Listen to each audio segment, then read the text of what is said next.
Do the online dating apps have you frustrated? Well, today I'm going to be talking about some online dating hacks, which is the buzzword, and everyone's doing hacks nowadays. But this is Dating with Katy, and I'm here today to help you get confident, be successful, and have some fun dating. So thanks for joining me today, you guys. Also, I want to let you know about our sponsor, Sync Matchmaking. It is my company, cinque.com. Make sure you get in the database. I want to get to know you.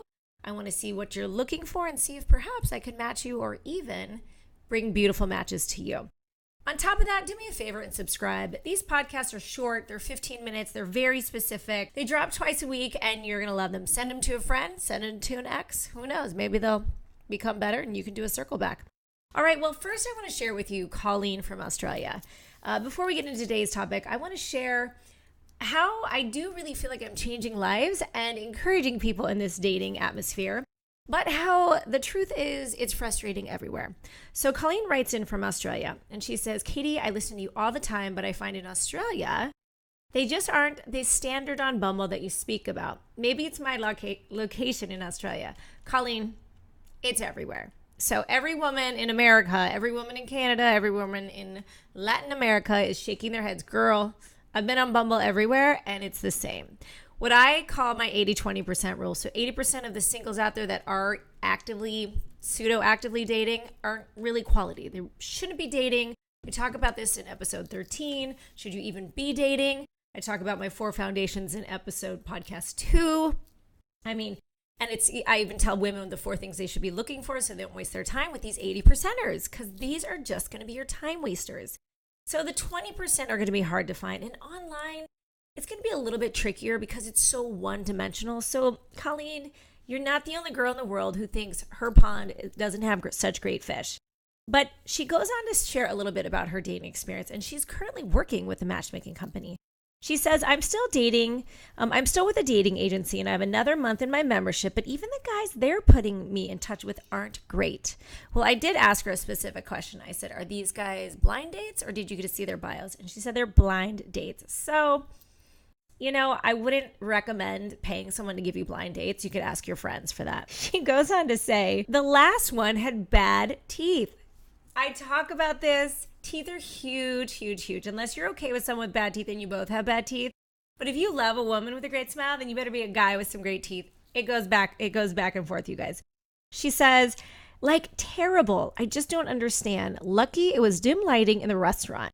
I feel bad saying that, but I'm not doing bad teeth, especially when I'm going to great lengths to get mine awesome. I know lots of people in their older ages that are making their teeth straighter, whiter, brighter, better. She says, plus we didn't have enough in common, so it wasn't just looks. But the dates have been great practice, that's for sure, and they've been making it easier so that I can talk to anybody, so that's good. However, I don't want to waste any more time, so I want to go online as well, which I am a firm believer because you never know. So she said, she asked me to help her with her online bio. I want to make sure that she's memorable. I want to make sure her photos are eye-catching, that when some guy puts down his phone, he's still thinking about that girl Colleen. He doesn't remember all the details, but he remembers that photo. He remembers that funny little one-liner. And Colleen, I'm here to help you, and I'm here to help all of you guys. Email me, datingwithkaty@gmail.com, and we will get that started. Lastly, she says, I love you and your work. Don't know where I would be without you. No clue, that's where. Thanks so much, Colleen. And you guys, if you have something like this you want to share, send it to me. Just email me, DM me on Instagram. Make sure you follow there as well.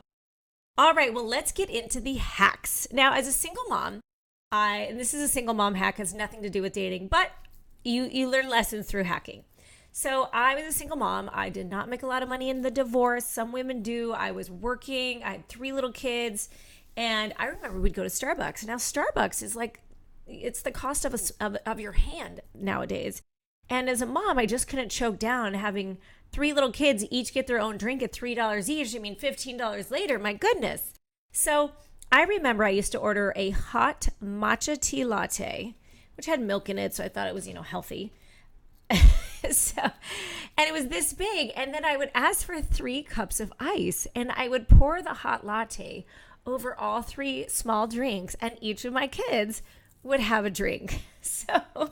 So for all my single moms or single dads out there who are looking to save a little bit of money and put it in their college education fund, because it comes fast and it's very expensive, Please, I encourage you. Starbucks is doing just fine financially. You can hack all you want there. But today I'm going to share 6 online hacks. Now, before we even start about the hacks, remember, you guys need to know that my podcasts are sequential. They build on top of each other in this first generation, in this first season. And this season right now is all about building your online presence, making sure your dating pictures are great, making sure your bio is memorable. So make sure you go back to podcast 13, 14, 15. This whole section is where I talk about just your presentation online, making sure it's memorable. Well, number 1 is when you are on your phone, when you are going to be opening your apps, you know what? You've got to do it at the right time. Timing is everything, and everybody's online in the evenings. So I highly recommend that you get on after work, have a drink, come home, eat your salad, go for a walk. I get on the Stairmaster at the gym, and I do a lot of my phone work. At least I'm burning calories and getting some stuff done. I'm answering my DMs. I'm answering you guys. Whatever you have to do to make sure that in the evening you are online and you are sending messages. Now, I don't want you to have burnout, so that's why I highly recommend picking 15 minutes of your day where you are actually going to focus. Now, you have to keep it current, because if you skip a couple days, you will miss out on a message. You will miss out on sending a message. I know a lot of the apps now are time sensitive, so it behooves you to make time every single day. And I'm going to suggest you make about 15 minutes. Now, 15 minutes is 1% of your day. I used to be a trainer at Equinox, and this is what I would say to motivate my clients to work out. I mean, if you want to give me 2% of your day, you've got 98% left to spend time with your kids, to get your work done, to go get healthy. So spend at least 15 minutes, maybe max out at 30. You want to make sure you're moving quickly, get efficient on there. One of my favorite things to do is I would swipe right, multiple swipes. I would just, even if I wasn't totally sure, I would just swipe. Then I'd go back to the queue and I'd spend time looking at who wrote something funny. I read the bios, I looked through the photos again. And that's kind of when I started to narrow my funnel. So for me, that was the fastest way to do it. So make sure that you are getting online at the right time when everybody's also online, hoping to get that DM and catch it, right? Otherwise, you're going to be disappointed and then you won't go back on. And here's the other thing too, ladies, especially for you, men get focused. So you've got to make sure that you are messaging them on the weekends and starting on Thursdays, because they're going to be relaxing, getting into the chill mode, like, oh, it's the weekend, I finally should probably have had a date. They're not always so great at it. So what I recommend is you starting on Thursday, but not in hopes of a date for that weekend, because that's too last minute. You don't want to seem too available. You also should have already plans already. So if you're getting on a Thursday, make the goal to be for the following Wednesday, you have a plan for the next weekend. And guys, I'm telling you this because women are looking for a man with a plan. So look, I get it. It's Thursday night. You swiped on Bumble. You're hoping she can meet up tomorrow night or maybe Saturday. Look, none of us ladies are that impressed when you do a last minute invite. It's just not cute.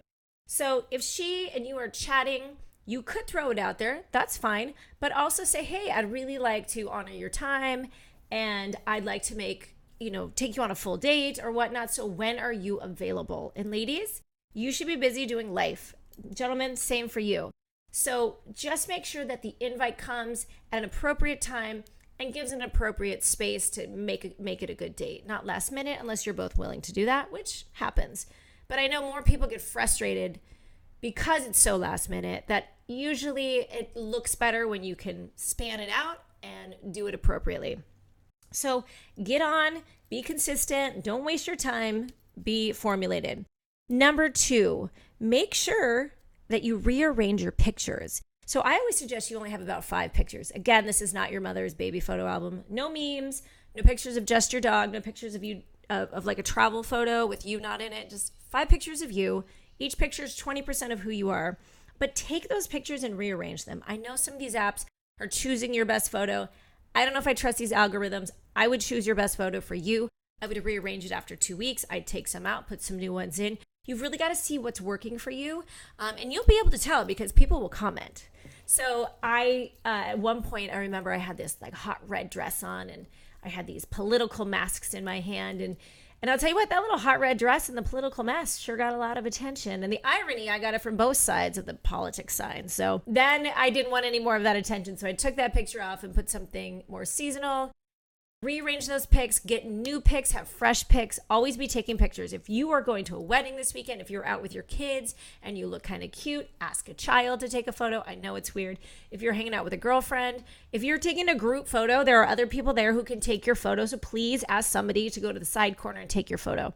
Make sure you're getting good photos that you can rearrange and add new. Number 3, change your location. So change your mileage, change the radius. I know on some of these you can actually Hinge, you can be in a different location. A Bumble is by your location. So be quick about that as well. I have a client, she's traveling next week. So she's pretending she's already there on her Hinge profile so that she can get dates when she gets there. So it's not last minute like I just talked about. So she is, doing it ahead of time so that it's makes it easier. And I can also tell you the story. My girlfriend and I, one time, we were sitting in a restaurant and she was adamant about dating only locals. She wanted it close to nearby her house. So she literally had a radius of 5 miles. Now, I don't recommend that. I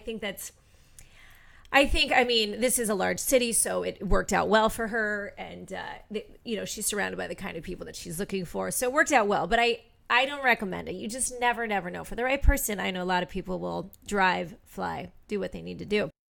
But her 5-mile radius and my 20-mile radius had totally different people. So you would have thought that in my 20-mile radius, I would have had those 5-mile people radius in my swipes, but I didn't. So ironically, I suggest that you switch out your mile radius even while you're at home. One night, change it to 5. The next night, change it to 25. When you travel, change it. When you get to a new city, when you're down the road, when you're 10 miles down the street from your house, change it. Try it again. See who's on there. So in a large city, that's very helpful. Now, some of you live in a very small city. Your pond is small. I can't guarantee it. I mean, you actually run out of swipes. So you can be on multiple different apps. A lot of people are on the same apps, but they might strike you different on a different app. You never know.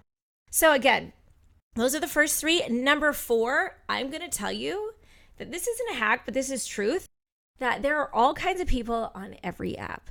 Now, a lot of ladies will tell me this. Well, Katy, all the guys in Bumble, they're poor and, they're just like yoga instructors with a man bun. I'm looking for a man who's financially successful. I have met crazy successful men on Bumble.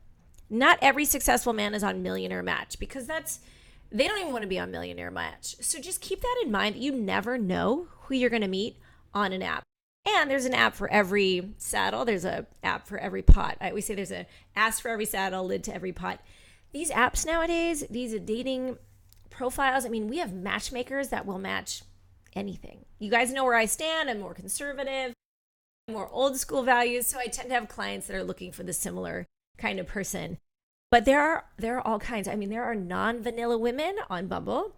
There are millionaires on Bumble. There are stable, great people on Bumble.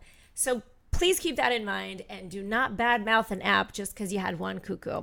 The cuckoos are going to be on there on any app, any dating app. All right, that was number 4. Number 5, guys, this is huge because you're all spending too much time and not vetting. I ask this question all the time. They'll say, I went on a date and he didn't look like his pictures.